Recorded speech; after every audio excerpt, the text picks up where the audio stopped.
Bernard Tapie atteint d'un cancer de l'estomac. Quel type de prise en charge? Depuis plusieurs mois, Bernard Tapie est atteint d'un cancer de l'estomac, comme le révèle sa famille. Le cancer de l'estomac, ou carcinome gastrique, peut toucher n'importe quelle partie de cet organe. Et son traitement est planifié de manière individuelle et adapté à chaque cas particulier. C'est un combat que vit Bernard Tapie depuis plusieurs mois, celui contre son cancer de l'estomac. Dimanche 24 septembre, sa famille révélait sa maladie, qui s'est étendue à l'œsophage, mais le célèbre homme d'affaires, de 74 ans, a annoncé dans les médias qu'il allait se battre comme il l'a toujours fait. Selon Le Parisien, il est hospitalisé à l'hôpital Saint-Louis, Paris, afin de suivre un programme de chimiothérapie pour que la tumeur soit réduite avant une opération dans plusieurs mois. Un type d'intervention possible seulement si le patient ne présente pas de métastases, des cellules cancéreuses qui partent coloniser des organes voisins ou d'autres endroits de l'organisme.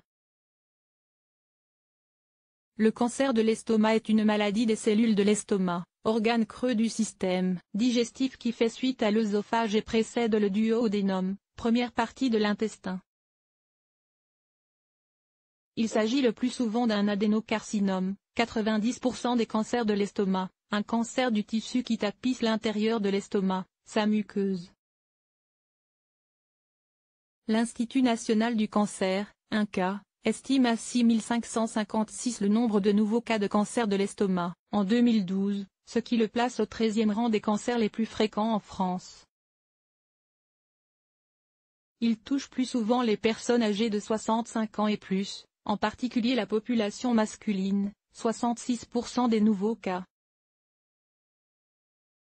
Un choix de traitement pour chaque situation. Les signes d'alerte de ce cancer sont tardifs et non spécifiques: douleur à l'estomac, perte d'appétit, nausées, vomissements, fatigue, perte de poids, anémie. C'est pourquoi son diagnostic repose sur un examen endoscopique de l'estomac ou une gastroscopie qui permet de visualiser la lésion et son étendue. Les biopsies sont effectuées au niveau des zones suspectes et l'examen des prélèvements permet d'affirmer la nature cancéreuse de la lésion et son type, précise la Ligue contre le cancer. À l'instar des autres cancers, plus ce dernier est détecté précocement, plus il pourra être traité efficacement.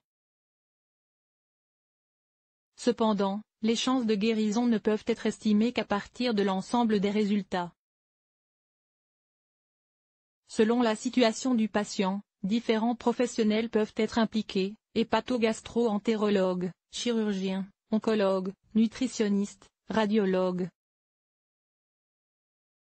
C'est cet ensemble de spécialistes qui déterminera le traitement le plus adapté à la situation. La chirurgie est le traitement habituel d'un cancer de l'estomac. L'intervention consiste à retirer tout ou partie de l'estomac, gastrectomie totale ou partielle. Pour les formes localement avancées, la chimiothérapie avant et après la chirurgie est le traitement de référence. Différents protocoles associant un ou plusieurs médicaments peuvent être proposés pour ralentir voire arrêter la progression du cancer, précise l'INCa. Une période de suivi importante parallèlement à cette prise en charge, des examens et une consultation particulière seront réalisés pour savoir si la maladie a provoqué un changement de l'état nutritionnel. Car au-delà de la perte de poids qui peut être causée par le cancer en lui-même, notamment à un stade avancé,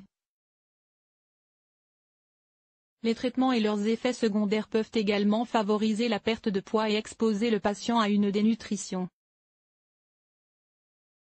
À noter qu'il est possible de vivre sans estomac puisqu'il ne s'agit pas d'un organe vital, mais ce dernier joue un rôle important dans la digestion des aliments. Son ablation entraîne donc des complications qui nécessitent une adaptation de son hygiène de vie. Ce qui explique notamment pourquoi d'autres soins complémentaires peuvent être mis en œuvre pour faire face aux conséquences de la maladie et de ses traitements: difficulté à se nourrir, douleurs, besoin de soutien psychologique, problèmes sociaux. Cette période de suivi, d'une durée moyenne de 5 ans, est également indispensable pour détecter d'éventuels effets indésirables tardifs des traitements et les signes d'une éventuelle récidive ou d'un second cancer.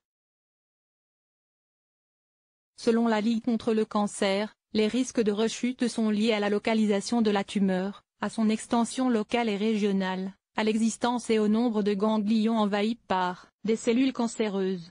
Le patient est ainsi amené à réaliser des examens cliniques tous les 3 à 6 mois, échographie de l'abdomen ou scanner thoraco-abdominopelvien, et fibroscopie en cas de gastrectomie partielle. Enfin, après avoir pris la parole pour annoncer cette maladie, la famille de Bernard Tapie montre également à quel point il est important de briser ce tabou pour ne pas hésiter à demander un soutien psychologique pour soi et ses proches.